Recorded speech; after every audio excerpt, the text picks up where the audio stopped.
beneath the harsh beauty of Death Valley lie stories that have never been fully told. Families who vanished without a trace, underground cities whispered of but never proven, crimes etched into the nation's memory, and treasures forever lost beneath the sands of time.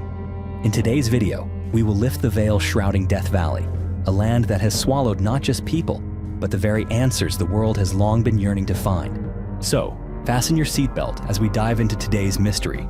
But first, you'll have incredible luck if you like and subscribe before this video ends.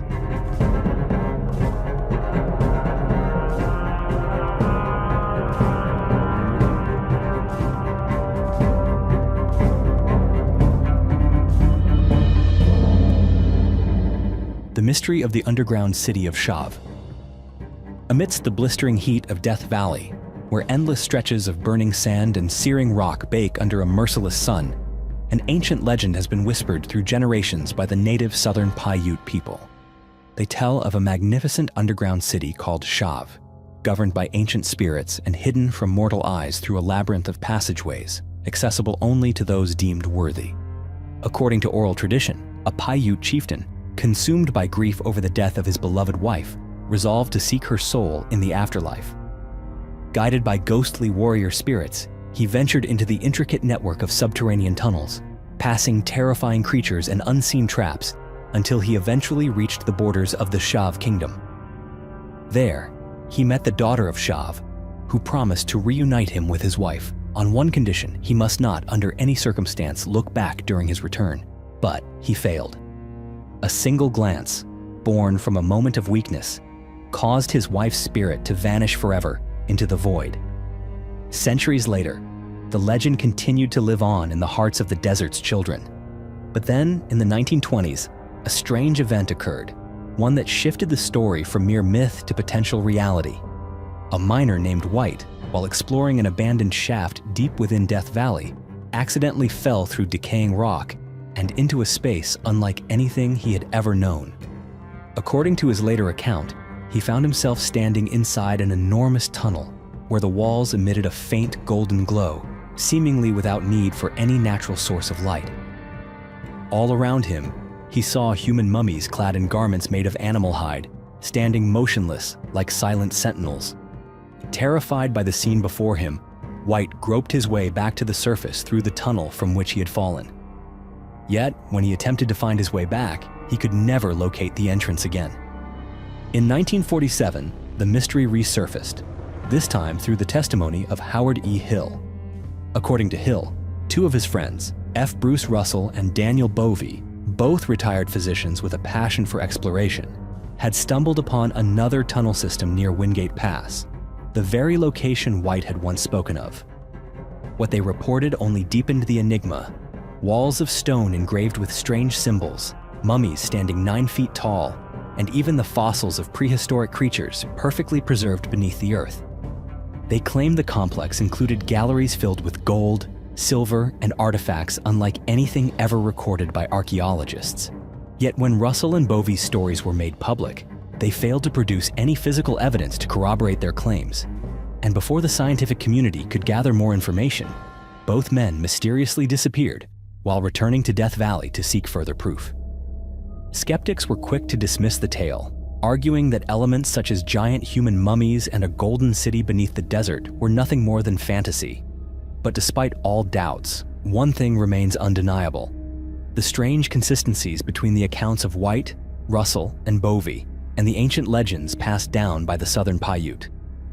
Does an underground city truly lie hidden beneath the burning sands of Death Valley?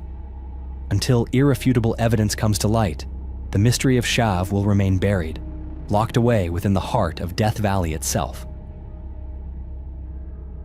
Gold lost among the desert, the story of Breyfogle's lost mine. Tales of lost gold mines have long been woven into the very breath of history in the American West.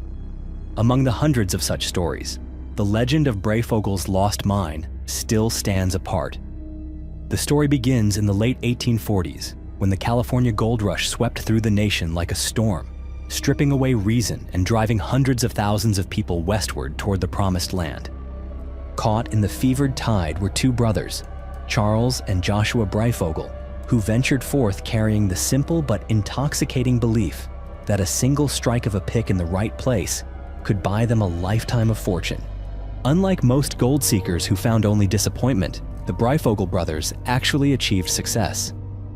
In December 1850, Charles Breyfogle returned to New York carrying $20,000 worth of gold, an enormous fortune for the time.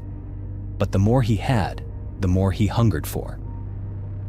Within a few short years, Charles once again found himself lured by the call of untamed lands, and in 1862, he embarked on a new quest, this time in search of silver in Nevada. While preparing for his new adventure, Charles Breyfogle happened upon a group of men. Some sources claim they were silver prospectors, while others suggest they were Southern sympathizers seeking to cross Nevada and join Confederate forces in the ongoing Civil War. Whatever their true purpose, Charles joined their party as they journeyed into the uncharted wilds. But fate soon intervened. One night, while Breyfogle slept some distance from the main camp, the rest of the group was attacked and killed by a Native American tribe. When the sun rose, Charles awoke to find himself the sole survivor. In the days that followed, he wandered the desert like a living ghost, scorched by the relentless sun and stalked every hour by thirst and hunger. It was during one of these desperate hours that Charles Breyfogle stumbled upon something he would never forget for the rest of his life. There before him rose a massive quartz vein, glittering with raw streaks of gold, jutting up from the earth like some untouched wonder. A golden oasis in a desert of death. He tried desperately to mark the discovery in his mind, but from that moment onward, he would never find his way back to it. Before he could even attempt a return, Charles was captured by a Native American tribe and held prisoner for several months. Eventually, he managed to escape and made his way to Austin, Nevada. For the rest of his life, Charles Breyfogle never abandoned the dream of finding the gold vein that had once saved him. Again and again, he organized expeditions, crossing treacherous mountain ranges and deadly valleys, but each time he returned empty-handed. The precise location of the vein was never recorded. Some accounts suggest it lies somewhere near Death Valley, the hottest place in North America. Others point toward the cold, lonely Shoshone Mountains in central Nevada. Wherever the truth may be, one thing is certain. Charles Breyfogle never fulfilled his golden dream. Today, the story of Breyfogle's lost mine still circulates among treasure hunters and fortune seekers. But Death Valley is not a land that gives up its gifts easily. It demands sacrifice, perseverance, and sometimes even the lives of those bold enough to challenge it. Shadows at Barker Ranch, when crime hid itself within Death Valley. Isolated among the barren rocks and thorny shrubs of Death Valley, Barker Ranch stands as a place seemingly forgotten by time. Yet its desolate appearance conceals a far more chilling truth, one of the darkest chapters in the history of American crime. In 1969, Barker Ranch became the final refuge for Charles Manson and his cult of devoted followers, individuals whose names would forever be seared into America's consciousness through a series of savage acts, culminating in the brutal murder of actress Sharon Tate and her friends that August. On the night of August 8th and into the early morning hours of August 9th, under Manson's direction, his followers broke into a luxurious hilltop home in Benedict Canyon, Los Angeles, where Sharon Tate and 4 others were slaughtered in a frenzy of bloodshed. The victim's blood was even used to scrawl haunting messages across the walls as a deranged challenge to the outside world. Only a day later, the killers struck again, this time targeting Leno and Rosemary LaBianca, an ordinary couple with no connection to Sharon Tate, murdering them in their own home with a savagery that defies description. As the nation recoiled in horror, Manson and his followers quietly retreated into the vast desert, and Barker Ranch became their hiding place. In September of 1969, an unexpected incident broke the quiet of Death Valley National Monument. A bulldozer, used for road repairs around a dry lake bed, suddenly burst into flames. Dick Powell, a young park ranger, was the first to arrive on the scene and immediately recognized that this was no accident. Signs of deliberate sabotage were evident on the ruined machine. The investigation soon widened, and disturbing signs began to emerge. Abandoned campsites scattered across the desert, stolen and wrecked off-road vehicles, and reports from tourists about strange bands of hippies recklessly racing through the desert at night. Piece by piece, the evidence pointed to one place, Barker Ranch, a place long forgotten, now thrust into the center of suspicion. Locals began whispering about a ragged man seen preaching bizarre sermons about the apocalypse and transcendence, while his followers, often under the influence of drugs or wandering naked through the desert, fed the growing unease. On October 10, 1969, park rangers, sheriff's deputies, and California Highway Patrol officers coordinated a daring raid on Barker Ranch. In the aftermath, Charles Manson was finally taken into custody. In the following weeks, as Manson's sprawling network of crimes came into sharper focus, Barker Ranch became a focal point for investigators. Authorities suspected that it could be a burial site for unknown victims. Although no confessions were made and the initial excavations found no conclusive evidence, suspicion continued to linger for decades. In 2008, modern geophysical survey techniques were applied at Barker Ranch, revealing soil anomalies, areas where the ground had been disturbed in ways consistent with clandestine burials. Yet despite further excavations, no definitive evidence was uncovered. And so, Barker Ranch, with its crumbling walls and blood-stained past, continues to stir uneasy questions. How many secrets still lie buried beneath the sands? And how many souls were denied the justice they deserved? Lieutenant Paul Whipkey, the soldier who vanished into the shadows of Death Valley. On August 17, 1958, in a remote corner far from any sign of civilization, a park ranger stumbled upon an abandoned car. It sat alone in the heart of Death Valley, 15 miles from the nearest road, and more than 500 miles by land from the military base where its owner had once been stationed. The keys were still in the ignition, and the doors were locked tight, as if the driver had merely stepped out for a moment. The car belonged to Lieutenant Paul Whipkey, a young officer who had been serving at Fort Ord along the California coastline. 1 month earlier, on July 10th, Whipkey had told his comrades that he was stepping out to get a drink. From that moment on, he vanished from the world, leaving behind a chain of questions that, more than half a century later, remain unanswered. At first, the military simply concluded that Whipkey had deserted, but to the Whipkey family, particularly his brother Chris Whipkey, the story was never so simple. Chris recalled that just one day after Paul's disappearance, the Army had hurriedly cleared out all of his belongings from the barracks, an unusually hasty move for a case of desertion that had barely been registered.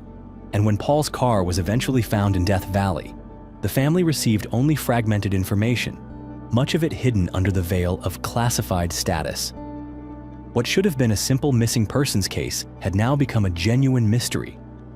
What later came to light painted an even stranger picture. After leaving Fort Ord, Paul Whipkey had checked into a motel in Mojave, a small desert town hundreds of miles from his base. The next day, he purchased 11 gallons of gasoline and then disappeared without a trace. At just 25 years old, Paul was already wearing dentures, an unusual health condition for a young, otherwise fit man. Strange moles had begun appearing on his body, along with an unexplained physical decline. Although the military never officially acknowledged it, his family strongly suspected that Paul had been exposed to radiation during his service. Over time, the theory that intelligence agencies such as the CIA were involved gained traction. Some speculated that Paul Whipkey had been recruited into top-secret programs, perhaps related to radiation experiments or clandestine Cold War operations. Others, more pessimistic, suggested he had been eliminated, whether by enemies or by his own side, to protect dangerous secrets. Under mounting pressure from his family and the public, the United States Army eventually convened an internal hearing in 1982. In that proceeding, they formally cleared Whipkey of desertion, declaring instead that he had died in the line of duty, though no body was ever recovered. To this day, the story of Paul Whipkey remains unresolved.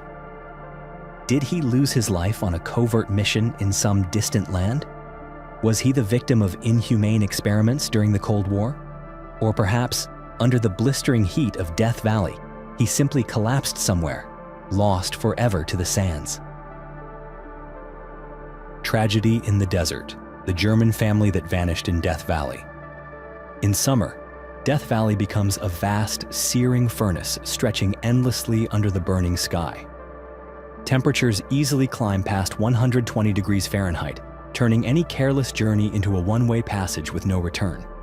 Yet despite the dangers, on July 8th, a small family led by Hyas Viber landed in Los Angeles, brimming with excitement for an adventure that would take them deep into Death Valley.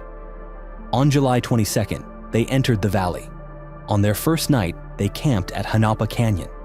The next day, driven by the spirit of exploration, they pushed even deeper into the heart of this unforgiving land. And from that moment onward, they vanished. The last trace the world would ever find of them was Cornelia Mears' signature in the guest book of an abandoned mine. When Hyas Viber realized that his family had disappeared, they had already been trapped in Death Valley for 5 agonizing days. In a place where each passing hour is a battle for survival, 5 days meant the brink of despair. Yet during all that time, no distress signal was ever sent. No passing traveler stumbled upon them. And when the search began, all hope of rescue seemed to have already evaporated. It wasn't until October 21st, nearly 3 months after their disappearance, that a helicopter from the Park Service finally spotted their green minivan, abandoned in Anvil Spring Canyon, a place so isolated that even compasses could lose their way. The vehicle bore the scars of a brutal journey. Tires shredded by razor-sharp rocks, the body scratched and battered by savage sandstorms. Beside the van, rescuers found a tent, a sleeping bag, and a car jack, but no sign of the people who had driven it there. A massive search operation was quickly launched. More than 200 rescuers, armed with the best skills and equipment, scoured every crevice, every rocky slope, every desolate valley. But aside from an empty beer bottle found near the scene, they uncovered nothing. On October 26th, the official search was called off, leaving the German family as if they had simply dissolved into the desert. For more than a decade, the name the Death Valley Germans became a symbol of an enduring mystery. Theories emerged, most suggesting that after their vehicle became disabled in the treacherous terrain, the group was forced to abandon it and set out on foot in search of help. But under the merciless sun and with water supplies dwindling, they lost their way and perished in the heart of the desert. It wasn't until 2009, thanks to the perseverance and compassion of 2 amateur rescuers, Les Walker and Tom Mahood, that a part of the mystery was finally unveiled. Working from the theory that the family had attempted to reach the China Lake Naval Base in search of assistance, they chose to explore an area that had previously been overlooked. On November 17, 2009, after days of battling brutal terrain and unforgiving heat, they found the remains of Edbert Rimkus and Cornelia Meir, lying miles south of the abandoned minivan. It was a discovery that left the entire rescue community, and those who had followed the story for 13 long years, in stunned silence. But even then, it revealed only half the truth. The 2 children, Georg and Max, remain lost to this day, their final fate swallowed forever by the desert. There are mysteries that time itself seems powerless to erase. Stories of disappearances, lost treasures, and unseen shadows buried deep within Death Valley still await the one who might uncover their final truths. If what you've heard today made you pause, even for a moment, to wonder what truly lies hidden beneath that endless sea of sand, feel free to share your thoughts in the comments below. And don't forget to subscribe and turn on notifications so you can continue to join us on future journeys into untold mysteries. Until then, we'll see you in the next story.